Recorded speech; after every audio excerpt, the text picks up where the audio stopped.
How to Find Your Rhythm with Wally Reyes Jr. Now, his name's also Walfredo. This guy is really cool.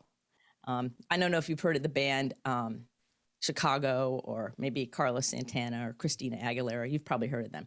This man's played with them and more. But here's the cool thing about Wally. He has married amazing percussion skill with also being a drummer. Now, I find that really neat. So we're going to talk about how that works as a multi-potential gifted musician, but also we're going to talk about how to find and live by your soul's heartbeat and your rhythm, because Wally's living that right now. So welcome to the show, Wally. I'm so glad you're here on Someone Gets With Me. We're going to have so much fun. Thank you for having me.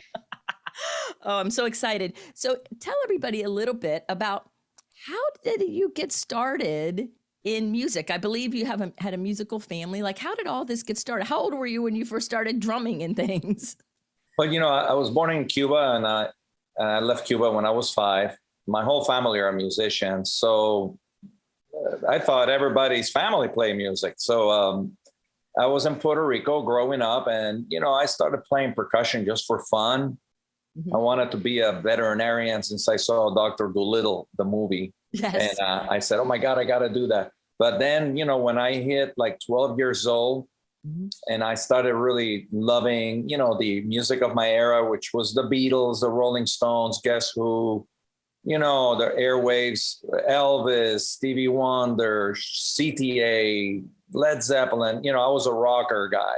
Yes. And I asked my dad for drum lessons. And of course, he was really strict and got me a metronome, a practice pad, a pair of sticks, the rudiments. And then from there, I got really serious into playing not only drum set, but everything that had to do percussion. And basically, it's one big family, including piano. As you know, anything you strike with your hand is considered percussion.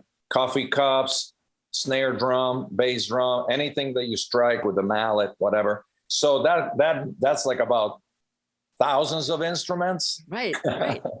So, and then by that time we moved to Las Vegas, and I started playing percussion gigs at an early age. In fact, I just posted on my Facebook, this is my 50th year being a professional musician. And I started in Las Vegas. My first professional job that I joined the union, Musicians Union, was to work with Debbie Reynolds. Wow. As the percussionist. And from there on, I haven't stopped. So that was like in the mid 70s, and this is 2022, and I'm still at it. Oh, that's wonderful. So what has kept you going? What is part of that inner fire that's kept you going 50 years in doing percussion with all kinds of great other musicians? Obviously, it's like attracts like, but what's kept you going? Well, there's always the discovery and the passion to a couple of things, not only to be better than you were yesterday, not necessarily in competition with others, but in competition with myself, mm-hmm. to do all the things that I used to do, and then some that I forgot. So you always have to, it's almost like a rhythm collector, like a Santa Claus bag, mm-hmm. and your bag is full, but then there's more. So you got to get a second bag or a third bag and continue to collect. And then one thing makes you discover others and appreciate some that you have done on the past. So to keep up like an athlete with yourself, not only in shape to play the drums, and physically, mentally, and spiritually, that always is something that I wake up and I go to my drum set or my percussion, and to keep up with all of them is very difficult because, congas is hand drum, and then drum set is with sticks, and timbales is with sticks, but a different sound. You got different techniques. And to keep up with all of these techniques is very difficult and time consuming. So right now, of course, I'm on the road with Chicago on and off 8 months out of the year. So it's a challenge to play other stuff that is not Chicago music, because that's how I keep in shape. You can't just do one thing in a straight line and then you die. Well, that's not, while I'm playing with Chicago, it really does help my job with Chicago if I still grow as a musician and then bring it back to the job. Right. And the guys go, man, what have you been into lately? You know, like Robert Lamb always, what have you been listening? He goes, man, I discovered, have you heard this guy or have you heard this? You know, so it's like it's the passion. I guess it all falls under passion to love what you're doing. Right. So if you're loving what you're doing and you're living from passion, it's not really work in the traditional sense. Yes, well, that's an interesting point. That's when my son, which is 26 now, when he was a little kid, I gave him a job one day to help him when I was on the road with Lindsey Buckingham to bring the drums and set up the drums and clean this and get me this. So he was like working. And then we set up the drum set, and then Lindsey came in with all the guys and we played for about a few hours. Then we got to pack the stuff. You know, I told him, okay, take this to the car, do this. So he was working. So all of a sudden, on the drive home, he goes, Dad, I'm confused. Do you get paid to play or to work? and that's a really funny thing because, you know, it's, we get paid really for me to travel on the bus. The other 22 hours that we're not playing on stage, the setting up, the preparing, the airplane tickets, the you know, all the stuff. And that's the work to get to the fun part. Right. It's like the concert, and when you're playing and the audience is there, it's that beautiful synergy and that great energy. And I think a lot of people miss what goes in behind the scenes, what it takes to get all of that to happen. On the musician's part, you know, like you said, buses and planes and unloading and loading and cleaning and making sure everything works and sound checks and everything for that magical couple hours of connection, which makes it all worth it, of course. But there's a lot more that goes on than people realize.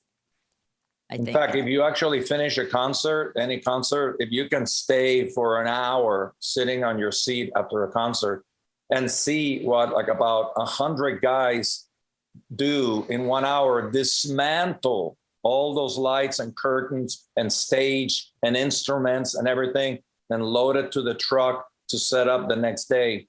That to me is fascinating. When I actually finish the show and go to the dressing room and get changed and all that, and then make my way to the tour bus, and I always like say hello to all those guys, because without them, we just are musicians that can play, but there's nothing on stage. Right. So without them, there's no show. Right. It's really magical. I've toured with a couple musicians, and I've seen that where everything it comes up, the show happens, and then in a few hours, it's like all these people, and then it's down and it's loaded, and there's a rhythm and a science to it, and it's like they just know what they're doing. But if everyone didn't do their job, it wouldn't be the show. Exactly. You know, it's remarkable the amount of teamwork in it all, not just for the musicians, for everybody. So do you ever use your intuition when you're playing? Like, because, you know, I just think that probably there's a lot of intuitive parts to living in your rhythm when you're playing. Is that true? Oh, yeah. Well, intuition is part of creativity. You know, I always say, like, it's like the school of fish. You know, have you ever seen all the fish? It's like about 300 or 1,000. Right. And they all turn left together. Now, they all can swim. They all are at an age where they can do what they're doing. They're not babies. But the fact that they're, you know, all together doing that is like the teamwork and watching for danger. You know, because even when you're playing, you know, if something happens that is like a weird noise, or something happens in the audience, you know, or something happens with one of the guys in the band, or something falls. I mean, you're still creating, but you have to have an antenna of that school of fish that you're creating and swimming with. Yeah.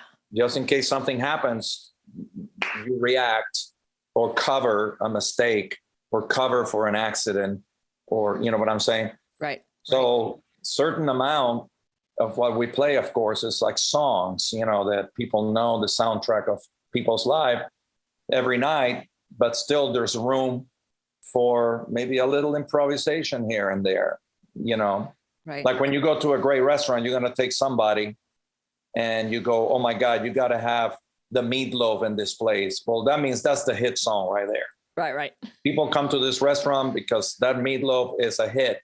So the chef is not going to improvise and change it all around just because he wants to. He has to deliver what is making the bread and butter. Right. That's deliver the hit. Right. So our job as, like, for example, Chicago or Santana or Steve Winwood, to deliver the hits, which is people pay for the soundtrack of their lives, those songs that meant a lot to those people. So I could change the song, but I do it in my room alone if I want to experiment on something, but not on stage. You know, you deliver what you need to deliver. What my dad told me a long time ago, when you're working for somebody, you play what you need to play. And when you're working for yourself, you play what you want to play. Yes, that makes sense. So there's a discipline to deliver the goods, you know.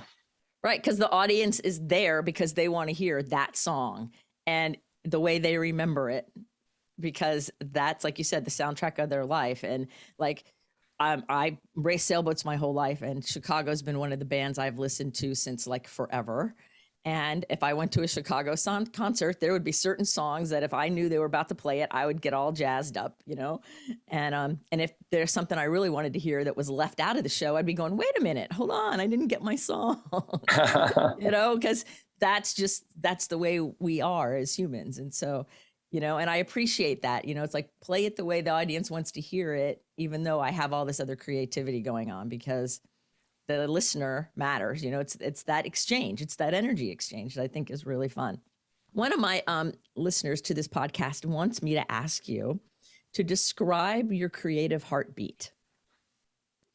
My creative heartbeat? Heartbeat, yeah. She was asking about, you know, like how your creativity and your heartbeat come together, like to describe what that is, that fuel in you, that passion. Well, you know, like I said before, you know, like music is a language. It's like we're speaking in English right now. I happen to know Spanish. It was my first language. And music is a third language, because once you learn music, you can communicate. You know, drummers communicate with music. You write music, you read music, and you speak music through your instrument.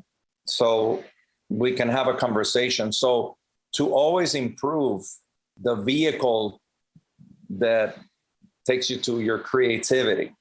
So like if I wake up in the morning, sometimes I'm preparing coffee and you know, you never know what can trigger something. But, you know, I have an idea in my mind, or I'm joking around with my wife and a little melody comes in, and then so I go into my studio and I either can start writing a new song or work on something that I think is really fun, that can take me to places I've never been, or I can practice what I know already to keep it in shape. You know what I'm saying? So like if I sit on the drums and I start improvising and I do a rhythm and it's like really rusty, I need that oil, you know, to oil the hinges on the door. So, you know, I like check myself, right, how in shape I am to actually create freely without any bumps on the road. And that's always something that I need to do. So there's no, oh, the car needs oil, it's not running well. So I can get to places in my creativity with no problem. So as a musician, you were telling me about your mom, that's what we practice. And it's hideous sometimes to practice the calisthenics. You know, when you go to a soccer game, to a football game, to a basketball game, you see people running laps. That's not the sport. That's not soccer. That's not football. They're running laps. They're doing push-ups. They're warming up. What does that have to do with the sports? They're actually oiling their joints. So when they do the sport, it's like the concert. A lot of things can happen. Some part improvisation. There's a lot of planned plays. Mm-hmm. You know, like in a soccer game and a football game, there's plays that they rehearse. Right. Play number 2, play number 23. But then there's improvisational things that happen that nobody knows what's going to happen. So that's really a very good parallel to to that, like the heartbeat, my creative heartbeat is different every day. And I can allow it to basically improvise and create. And sometimes it's back to that discipline that we got to work and we got to do this, a 2-hour show with Chicago or an hour something with Santana. And these are the songs. Right. And there's no improvisation or anything, or it's like, this has to be done well and passionately. And these are the dishes with the ingredients. Yes, yes. You know what I'm saying? There's no improvisation here. Dish number 1, samba pati, has this ingredient. Oye como va has these ingredients and the tempo. So, and they all have different tempos. And that's my job. I have to know all the tempos. Right. So that's my heartbeat. It's multi-purpose. Yes, and I love the analogy. I love your analogies. I'm visualizing it with you, going, yeah, that's it. That's cool how it is. So when you're on the road, because you spend a lot of time on the road, and you obviously don't have your studio with you in the tour bus and things like that. How do you nurture your creativity when you're traveling? Well, of course, listening is 50% of everything, including on stage. Mm-hmm. And, today with, there's different devices that have evolution that, like, of course, my laptop that I'm talking to you right now, this laptop contains recording software, can plug in a microphone so you can create with a keyboard. And then of course, there's my practice pad. I have to take my stick. Sometimes I practice in the bed because it has no rebound. It makes me work hard, and so like a pillow, and so even if you're in your home, sometimes there's some practice pads that make you work out. So, and then the other form is physical and spiritual shape, which is like, sometimes I have to get out of the room and walk. Like, I just got to go, I just got to walk.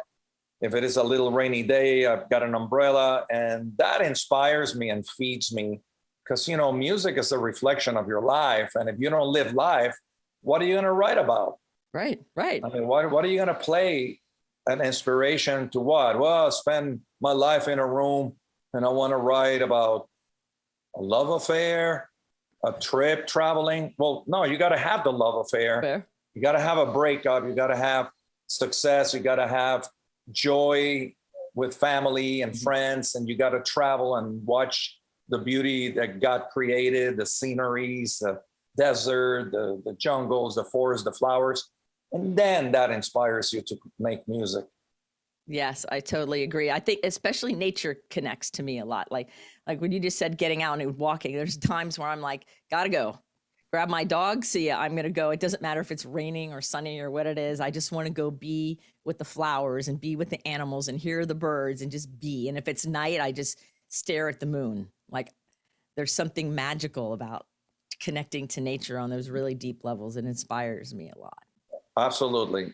That's it really, nature is, and then of course, it doesn't matter how much you experience, and you see a lot of things on TV, but when you're there, like my wife is a scuba diver. So I've been, I always snorkel, but now I've been a few times scuba diving and I want to get my license and all that.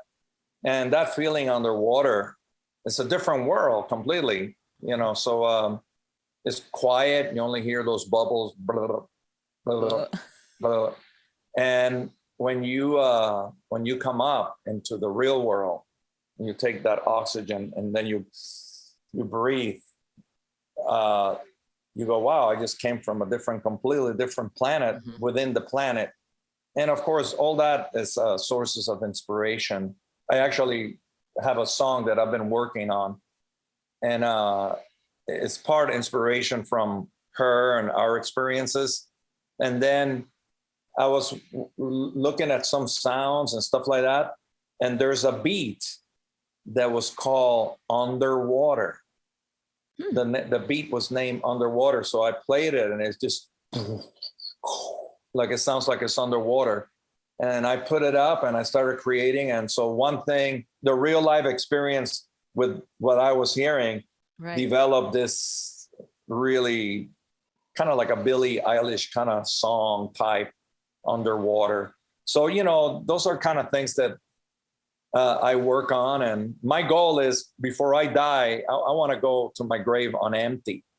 Like, God, I have nothing that you gave me in this world left.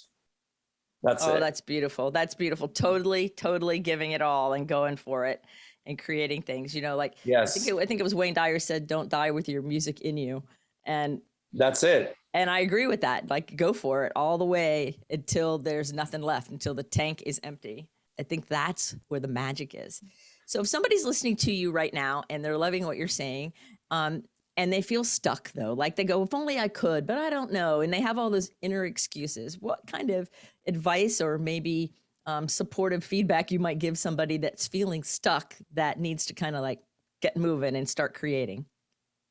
Well, let me tell you an advice. When I first got my first computer, and I'm not a techie guy even till these days, I cannot even spell the word technology. So like I got my computer and I was afraid. I was exactly that, stuck, frustrated, had fear that I spent all this money and I was never going to do anything. And I was actually working with Steve Winwood.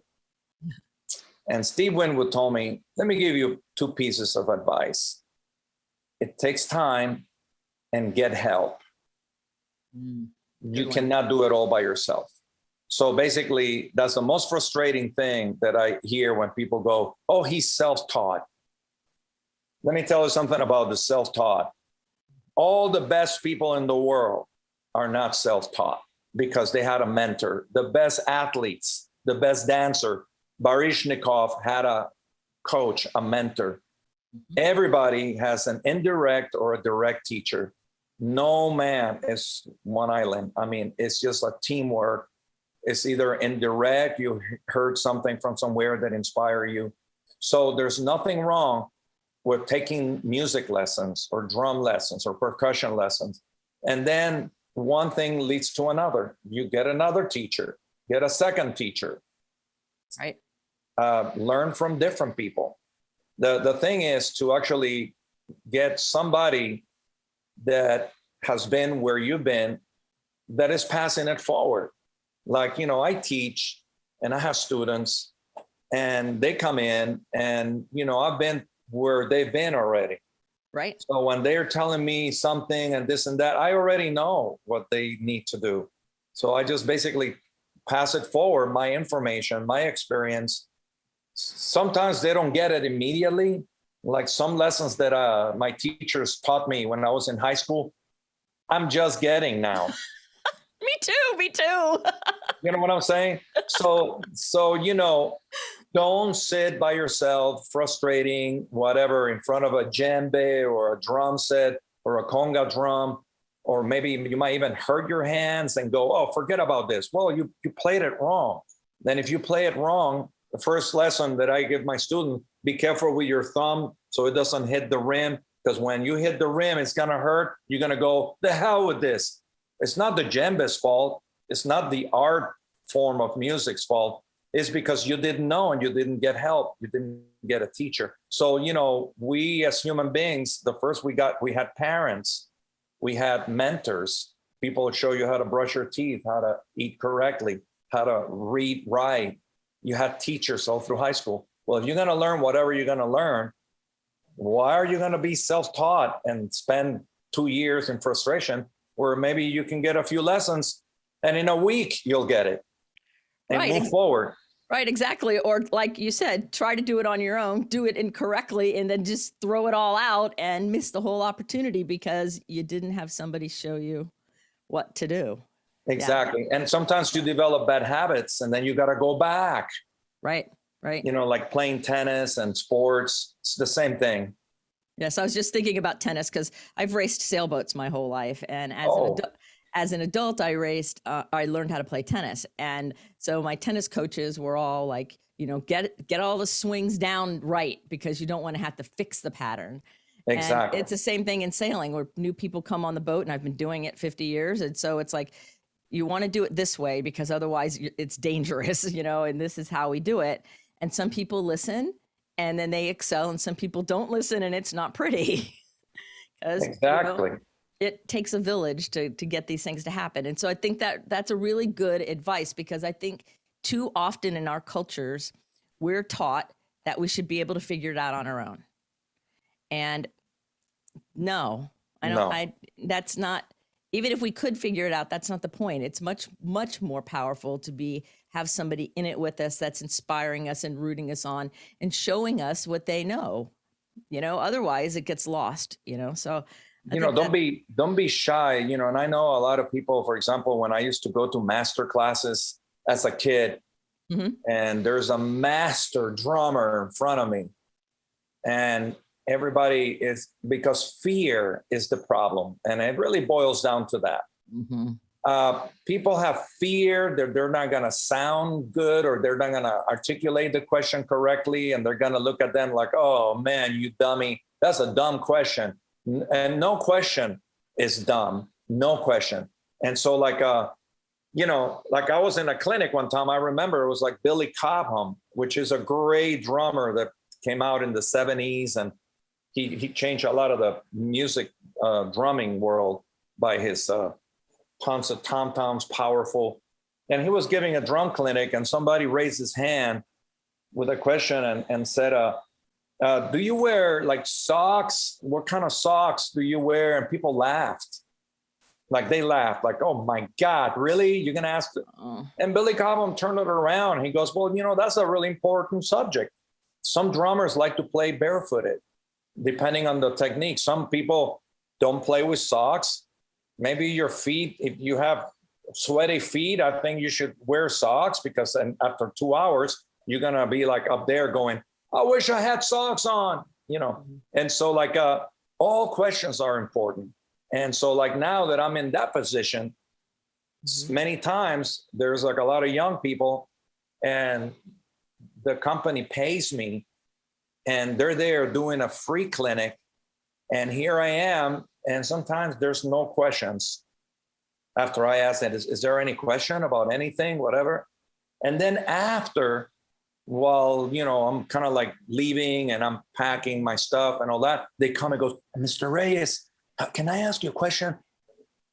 Right. They're, and that's what it is. It's really interesting that people, they have fear to ask and to, for help. And, I never have said no to anybody.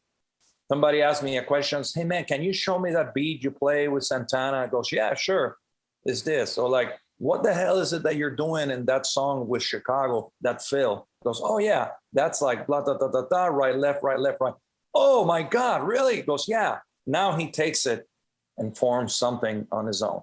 But, passing it forward, there's a saying that says, when the student is ready, the teacher will appear. Yes. But, I've been ready for a long time with my kids and with a lot of students, and they're not ready. Nope. So, so that's my advice, go for it and don't be shy to ask a question. What's the worst thing that can happen? Somebody might go, man, I can't deal with it. I'm in a hurry or something. I'm sorry. Go, okay, bye. Right. And my experience is that the majority of the people, if you ask them sincerely, are going to stop and answer you. Yes. The majority, I have very few people, and I'm around a lot, and it seems like people that have notoriety are almost as faster to help out than people who are trying to have notoriety, I guess is the way to say it. And I think people who are skilled have much more willingness to give than many people believe. Yes, I agree. So they hold themselves back when the people want to give, and come on, come take it. I'm trying to make this for you. I'm trying to give this to you, but they haven't figured it out yet, a lot of people. So we're encouraging all of you to ask questions and go get your stuff. Go after it. Go find the people who inspire you in whatever way it is, and get yourself moving in the direction of your own inspiration, whatever that is, whatever it looks like, because that's where the juice of life is. Yes. And, like I had a lot of people that inspire me, starting with my father first, some members of my family, and of course, musicians that I didn't know until maybe some I met and worked with. I mean, my life is really like blessed. They say, do dream come true? Well, several dreams of mine came true. Mm-hmm. Playing with CTA was my first record that I ever bought when I was in the 8th grade. When it came out, I listened to Beginnings and I'm a Man, which was written by Steve Winwood, which ironically I played and worked for 10 years. But, I heard the song on the radio and I went and bought the record, CTA, Chicago Transit Authority. Right. Now I'm working with them. And then Santana, Abraxas came out in 1970. I love Santana. And then I worked with Carlos from 89 to 93 and then some. And Steve Winwood for 10 years. I mean, Traffic in 1994. So Robbie Robertson with the band. I mean, and, Lindsey Buckingham of Fleetwood Mac. And, once you get to know all these artists, they're just human, just like they bleed the same as you and I. The only thing is like they were at the right time, at the right place with the right stuff, prepared. Because if you are not prepared, then you miss your chance. You got to try again. That's something that I would tell anybody. Your chance will come, but then you got to put yourself where, it is. I mean, I always tell somebody, you dream of becoming like a famous sweater knitter, knitting sweaters. Don't move to the Caribbean or to the Sahara Desert. It's like common sense. You know what? Like Right. Canada, Northern United States, Alaska, you're going to sell a lot of sweaters. So start competing over there. So, I grew up in Las Vegas, and then I even pulled myself out of Vegas and moved me to LA because of the recording industry. Right. In those days, it's not like you have now online and technology and Zoom and all that. You had to be there. And so I actually arrived, and the second thing I did is, who are the people that I want to be, and who are the most successful musicians, and why? And two things that I saw: there's always the musical and the personal. Yes. I met a lot of geniuses that nobody wants to hang with. Yep. And vice versa. A lot of nice people that didn't have the talent, or you don't want to play with that guy. It doesn't sound that great, but he's such a nice guy. So like, you got to have the personal and the musical. After you finish speaking music, you have to speak English. And if that's not successful, then you got to work on your English. You either got to work on your English or your music language. If you have both down and you can inspire people with your music and inspire people with your vocabulary, when you're in the recording studio and somebody does something and you can tell it's like their first time, goes, man, you sound great. What's your name? Damn. What was it that you're playing? That's incredible, man. Oh, I can't wait to sit on the drums and play with you. That's a trigger to positivity. Yes. It benefits me and benefits them. If you can lift the spirit without playing music, and then play music and even lift the spirit more, that's a successful situation. Yes, totally it is. Yes. You know what I'm saying? Oh yeah. Oh, totally. And I think it's true. It's like I always say you have to put yourself in position to receive the blessing. And you're reminding me of one of my good friends who played in the NFL, and he was on a Super Bowl team. And one of the things he said was, luck favors the prepared. And so you have to do your homework. You have to do your work in order to be in position to be uplifted or uplift another person or be in that position. So it takes effort and work and focus and drive and desire and all of those things. It's not an accident. Like, your 50-year career isn't an accident. That I love that. Actually, I never really actually has said that, and I need to say it now. You need to put yourself in a position to receive the blessing. If you're not in that position, the blessing goes right by. Will pass you by. You missed it. And so yeah, I've been blessed, but the harder I work, the more blessed I am. and I made sacrifices. And that's one of the things that a lot of students that are young, and their sacrifice concept. It's not a sacrifice for me, you know what I'm saying? But they called sacrifice. So sacrifice for me in high school was when I realized that I needed to get really good to make the bands in high school and to go to college and to audition and to get the gigs around Las Vegas. They're having an audition for this band that plays in the lounges. And it's like, of course, the urgency that I need to make money with what I know, and what I know is playing music. So I got to get really good at this. So how am I going to get good at this? So there's percussion and there's drums. Am I going to play football and go to football practices? Then I got to go to school half the day. And then I got a girlfriend and she wants to go out and she wants to see him. Something's got to give. I mean, so like I cut all the sports out, and I didn't have a girlfriend 11th grade, 12th grade. It was eat music, play music. My mom sometimes would come into the studio and says, "Where do you want your dinner? In the snare drum or in the floor tom-tom?" He goes, "Mom, put it in the floor tom-tom. Can you see I'm busy?" And so like, basically it's like, if somebody practices 8 hours a day and you think that that's a sacrifice, wait till you hear the guy that is practicing 15 a day. Now that means, are you going to have a life? Well, there's a period where you might not have. It's a sacrifice period. Right. It's a sacrifice period that, no, you cannot do. You cannot be a student of everything and a master of nothing. To be a master of something is basically 24 hours a day. It's not enough. So there's gotta be a period that you actually concentrate until you become it, and you can breathe. Okay, I'm gonna take a vacation. Hey, yeah, I'm gonna go out on a date with you, or I'm gonna play some tennis or do some jogging, and then go back at it again. But you can't, and this is good with everything. There's gotta be some kind of sacrifice if you want something really bad. Like my hashtag that I use, you gotta wanna.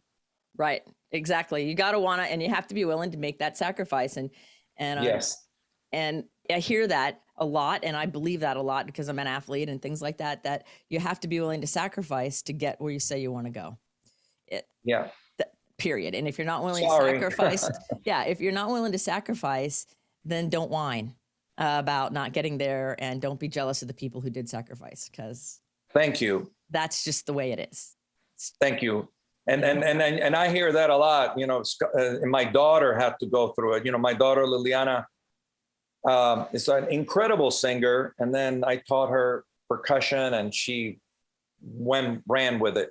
And she auditioned again for the second time with George Benson as a singer and as a percussion. And she got both auditions. She has been with George Benson on tour for a long time. And she's really successful in LA singing and doing sessions and all that.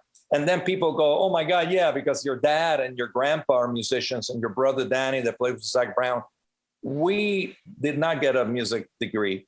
Liliana, my daughter, 4 years, sacrificed herself and got a music degree at USC and learned percussion on top of that, and then auditioned, and she got the gig. I did not force the gig. I didn't tell George Benson, "Hey man, can you get my daughter the gig?" Right. No. She got the gig on her own, and there was other girls there.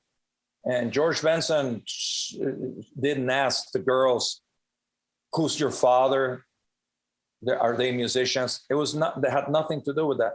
But the situation is like, you always, it's a blessing that I learn a lot. But it basically, when you point a finger, remember there are three pointing back at you. That's right. And so like you will become what you really want to become, and you have to plan the work. Some things might work and some things might not. Just because one door shuts in your face, that doesn't mean that's the only door. Right. You can't quit. No, when somebody slams the door in your face. And that's the thing. You gotta wanna. Bad enough. You gotta wanna. And persistence, and you gotta keep on going. And if you believe and your passion and you believe that that's what you want to do, and don't give up. I mean, and the beautiful thing too is like, I never really didn't plan exactly to work with all these people that I've worked, but it was the journey. So like you said, I put myself in the position that I could receive the blessing. Sometimes the blessing didn't come, and sometimes it came and I was ready and I took the blessing and I was blessed. Right. And sometimes I made mistakes. And even though after I was blessed, I got fired because I was not ready for that blessing. It was too soon. I was pissed, man. What do you mean? Like, and this and that. So I actually, instead of going down and getting depressed, and I basically went the other way. Really? Let me show you. Right. And I actually had to go back to the woodshed and get better and learn from my experience. It's not a failure. It's just a learning experience. Right. To get back up again. You know what I'm saying? Right. And that's a very valuable lesson right there too, is like, okay, so you have this 50-year career and with a lot of success, and you've actually had to deal with being fired and downturns and problems and things. It hasn't been this la la la la la walk in the park all the time. It's a lot of work and a lot of effort, and not everything goes your way or any one way. There's so many factors. And that's where I think your point about persistence and sacrifice makes so much sense, that if you're not willing to go to those lengths, don't expect to have something really magical happen. Yes. I think when the magic comes and all of that, it's because it was earned. Yeah. And a lot of, I've seen students of mine that are blessed with an amazing talent, like my daughter, for example. My God, anything I taught her, she grabbed. And my other boys too, they have the talent. But, if talent is given to you by God, that's God's work. What work did you do? What'd you add to it? Yeah, I mean, because it's okay. So God gave you this talent and you're using God's work. So what have you sacrificed? What's your work? So use that talent, and then now you got to develop it and put it to good use and work. Talent alone is not it. A lot of people have the talent, and I've seen people that are not as talented naturally, but they double the sacrifice and double the amount of work, and they succeeded.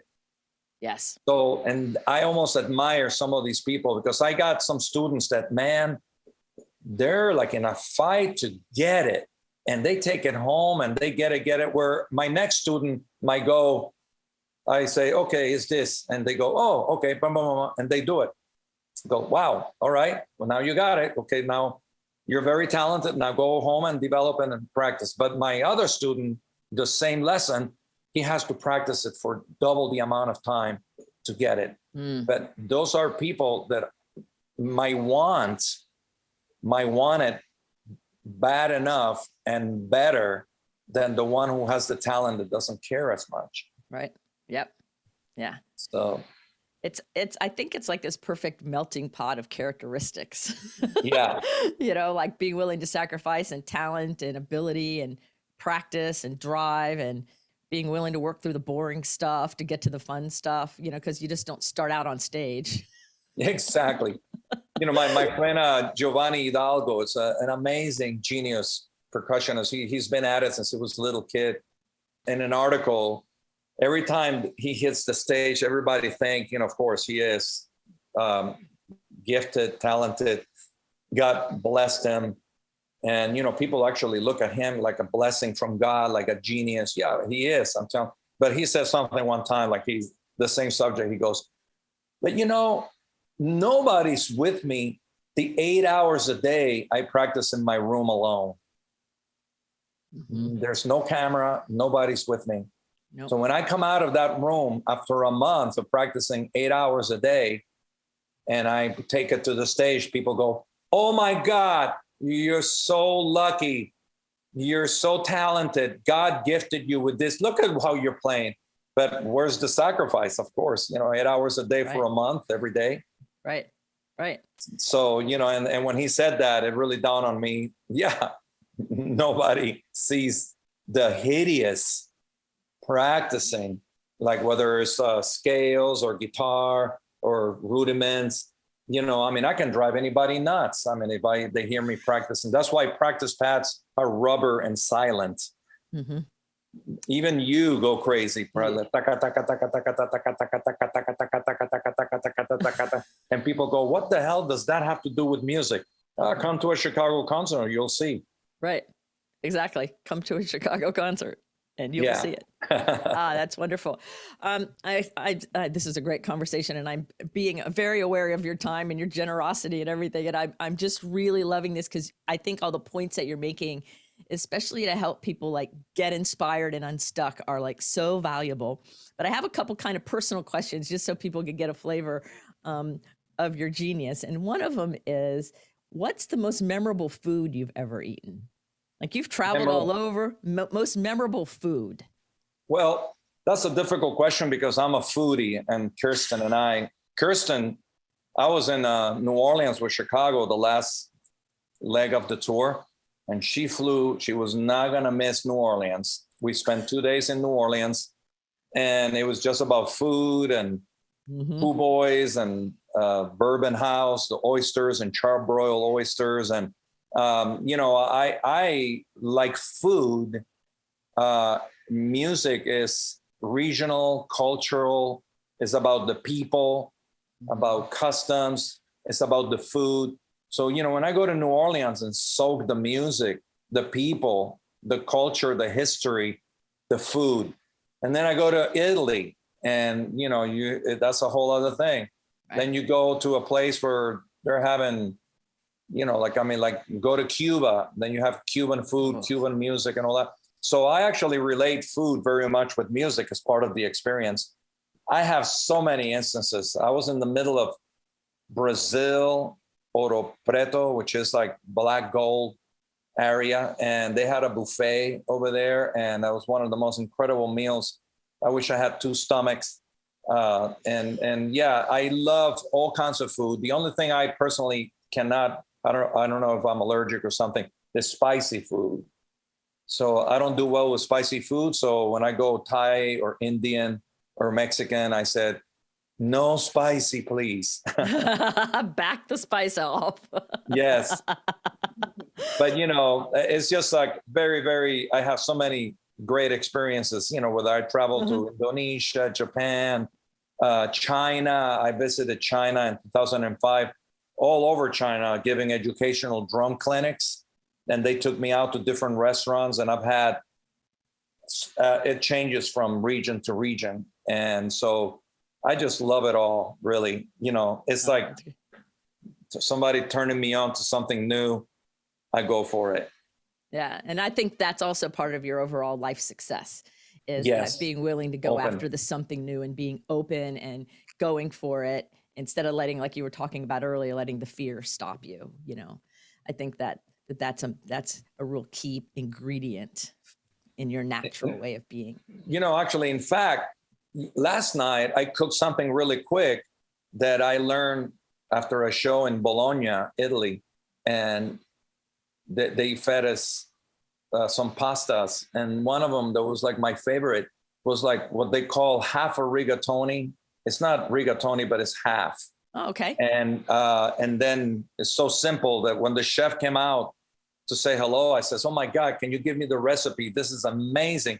And he just told me, I couldn't believe it. I go, "Are you joking?" He goes, "No, olive oil, and garlic, and broccoli heads, right, chopped up, half a rigatoni. You boil it and you mix it in there. Then you put Parmesan cheese, and that's all it is. And it's a broccoli rigatoni pasta, but it's olive oil, salt, garlic, broccoli, and pasta, and that's it." And I made it last night for my wife, and I think I have some leftovers that are going to be even better.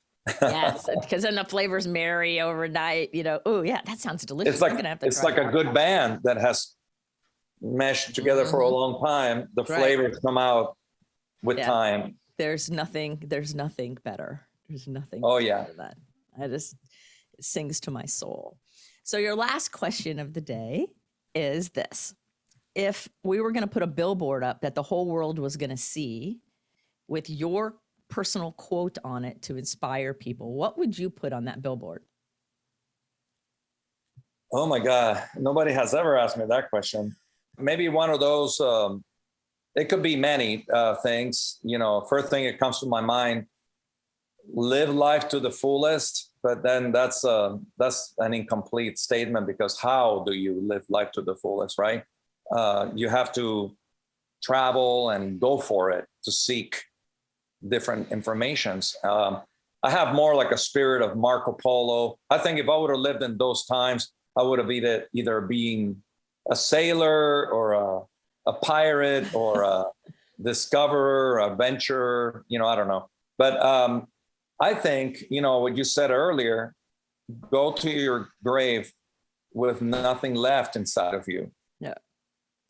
I think maybe that's one of them. And that's one of the things that I'm trying to do right now. I'm trying to like clean my computer that has a lot of incomplete songs, incomplete grooves, incomplete ideas and inspirations and this. Right. Sometimes I go back and I would like, oh my God, this is from the 90s and I haven't finished it. So I want to like basically like my computer's going to be on empty and I'm just going to not take anything with me to my grave. And if I make it to heaven, God's going to say to me, what do you got? And I go, God, you gifted me with a lot of talent that I bring none. I left them all on planet Earth. Yeah, I did it all. That's it. I did it all. I did it all. That's right. That should be the quote. Do it all. Go for it. Do it all. I mean, Right? Don't be afraid. Go for it. Yeah, I think that's great. Well, I want to thank you, Wally, for being on the show with me today, because I am having a blast talking to you. I could talk to you for hours about all this stuff because it's so enriching, and I love the way you see things and share things. And thank you. And we'll do it again. Oh, we definitely will do it again, because I have all kinds of things. I could go and go and go because I just love how you think, and I really appreciate you spending this time with me today and really sharing honestly things that I think are really valuable for people to really hear from somebody who has a 50-year career doing something. It's not an accident. So there's a lot of wisdom. And so thank you so much. Well, thank you for having me. And to all the people out there, don't get discouraged. Nothing happens all at once. Start with A and then B, C, D. But you can't go from A to Z. It just doesn't happen. It cannot happen that way. And patience and time, it takes time. Carlos Santana told me, he goes, man, it takes so long. He goes, takes so long for what? And he goes, to get your sound. And he goes, Carlos, this is 1993. You're Carlos Santana. You're famous for your sound. He goes, no, man, I'm still working on it. And that was Carlos Santana in 1993. Yeah. It takes time. Yeah. And he was famous for his sound way before he had his sound. Exactly. in his own mind, right? Like, yeah. I mean, that goes to show you. Yeah. He's just trying to better yourself. Always. Yeah. All right. Well, everybody, you've been listening to Wally Reyes, and go see him playing with Chicago. By the way, this is my wife, really quick. Kirsten. Hi. Hi. Diane. Hi, Diane. Nice to meet you. Nice to meet you too. Sorry to interrupt. I just got back. You are not interrupting us at all. Not a Oh, you're a problem. Disney fan. I see Mickey and Minnie in the background. Yes. I'm a very big Disney fan. I love creativity and imagination. So Walt Disney's one of my mentors in that way. Well, I'll let you guys get on to it. It's nice to meet you, Diane. All right. We're almost done. Thank you.